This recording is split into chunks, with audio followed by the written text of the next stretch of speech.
I want to talk to you about becoming your own CIO. Years ago, in business, there were the technologists and there were the rest of us. It was them versus us. Today, we're all technologists to some extent. We need to be successful. When I think about what that means for all of us, it means that we need to understand what's happening in technology. We need to understand the trends. We need to understand whether we're just starting out, whether we're mid-career, or we're planning to make a change, that technology is critically important to your success. Whether you're planning to run your own business, technology will help you grow and prosper. If you're planning to run a household, technology will help you manage your finances or manage your time. It really doesn't matter. What matters is that we learn how to get the most out of technology for our own situations. So what matters is that we become our own Chief Information Officer. Now, the CIO at an organization or a company is responsible for all of the IT and systems of that organization, and is responsible for making sure that they get the most value out of that IT for that company to move the purpose along. So if you're your own Chief Information Officer, what you need to do is make sure you understand the trends of technology and how you can personally leverage that technology for your own benefit to create more value for your situation. Pretty simple, right? The challenge is there's lots happening in technology.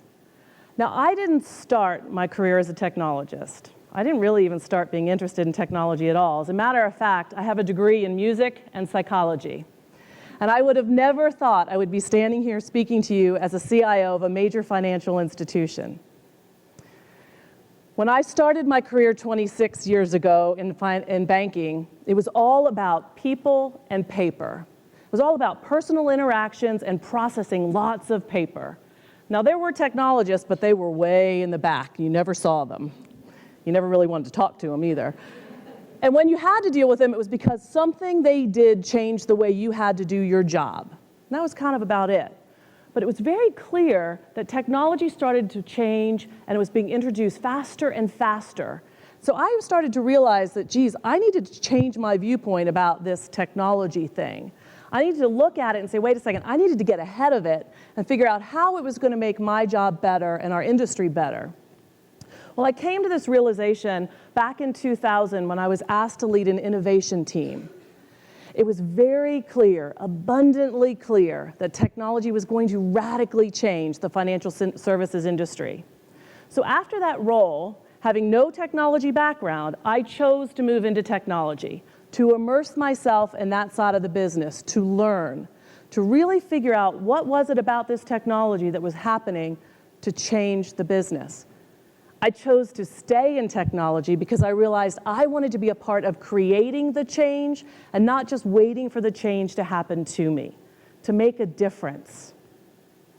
Really important. Now, I don't know where the next step of my journey will take me, but I can tell you this, no matter where it goes, technology will be required to be successful. Technology has changed everything. It's had a profound impact, right? I mean, it's changed lots of industries. And it's changed industries from healthcare to energy. We just heard that talked about. It's from sales to manufacturing, from education to non-for-profits. Technology is impacting it all. Now, the winners in companies have figured out how to leverage technology to grow and prosper.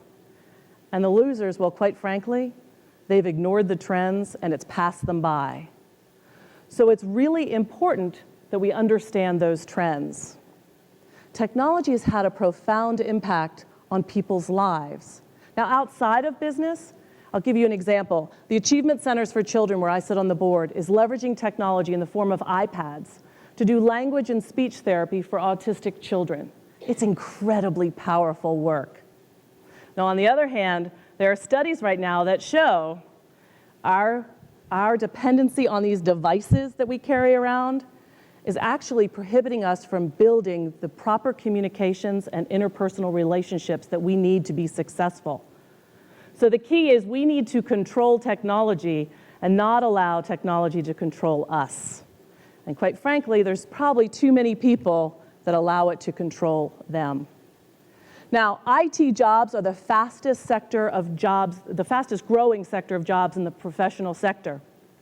The Department of Labor estimates that by the year 2020, there will be 1.4 million IT jobs. By the same year, 2020, we will be processing, adapting, assimilating 5,000% more data than we do today. I mean, that is just stunning. I don't know about you, but that's a lot to absorb. So all employers need people who understand technology. They need people who are going to help them be able to process all that data we just talked about, how to inform and use that data in a relevant way. But at the same time, they need people who can communicate, who can strategize, who can adapt and learn. Now, that trend I talked to you about the 1.4 million jobs, at the same time that all those jobs are growing, fewer college students, both men and women, are enrolling in computer science classes and are graduating with computer science degrees. So if that trend continues, by that same year, about 40% of those jobs will go unfilled. That's an incredible opportunity for us to waste. So this is really important for women. Recently, Sheryl Sandberg, who we all know, Chief Operating Officer of Facebook, was quoted as saying, "An understanding of computer science is becoming increasingly essential in today's world.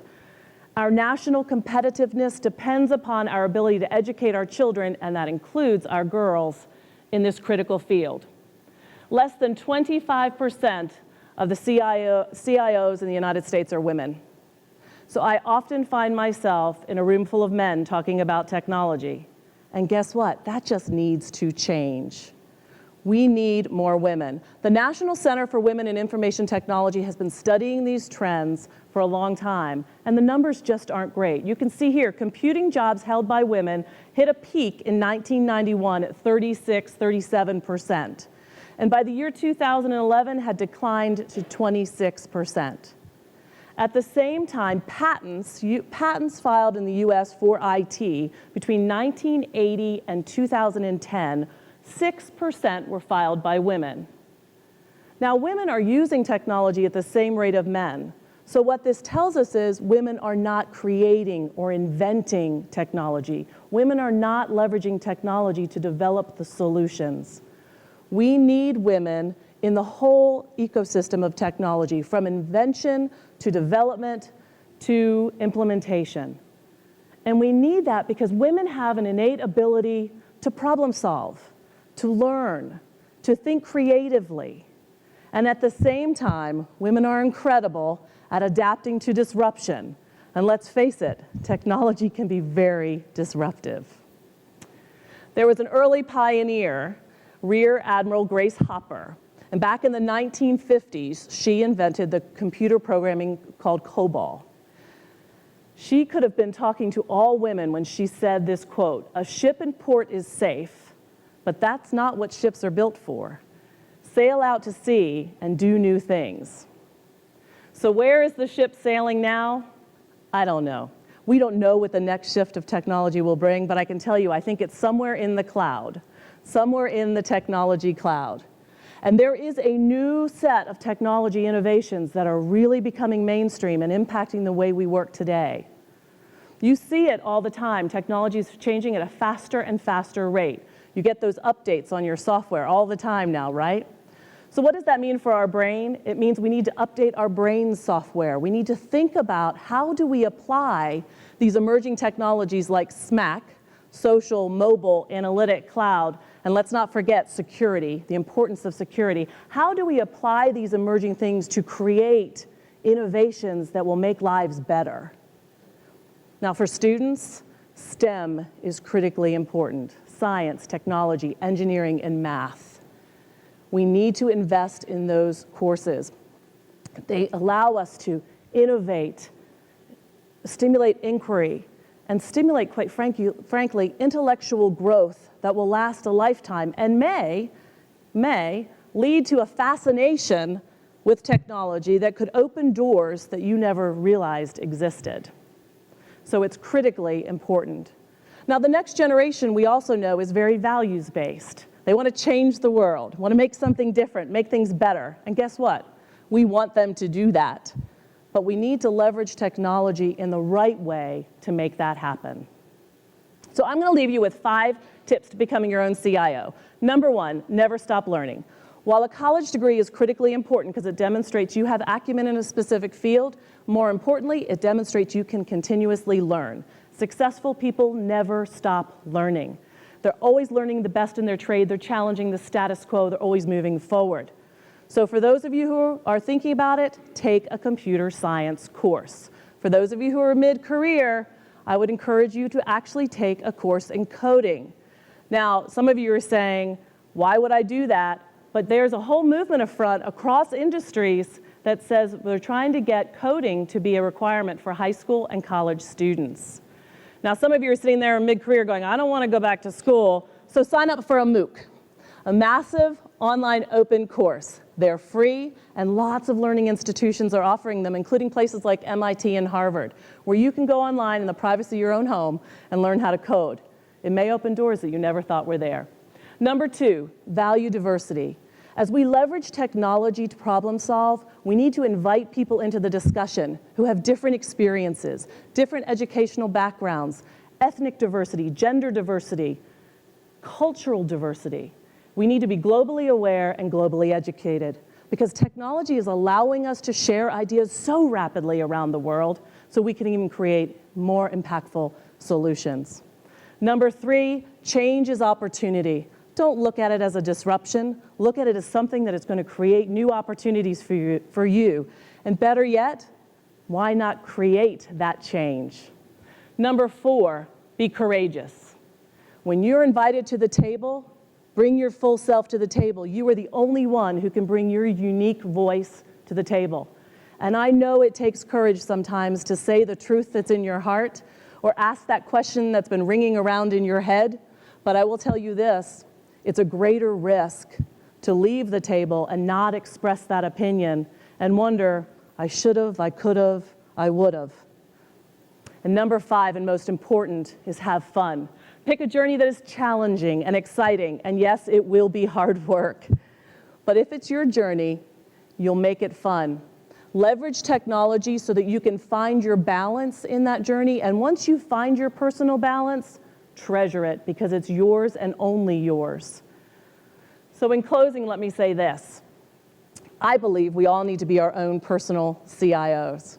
We need to control the technology versus allowing it to control us. We need to invent. We need to leverage the new technology to create value, professionally or personally, whichever your situation calls for. And we need to create opportunities, whether, again, that opens doors that you never thought would be there, and you're standing as the CIO of a company that you never thought you would be, or whether it opens other opportunities to solve problems in the future. So I hope you'll accept me on my challenge to become your own personal CIO, leverage the technology as it comes to us for the better of our world. Thank you so much.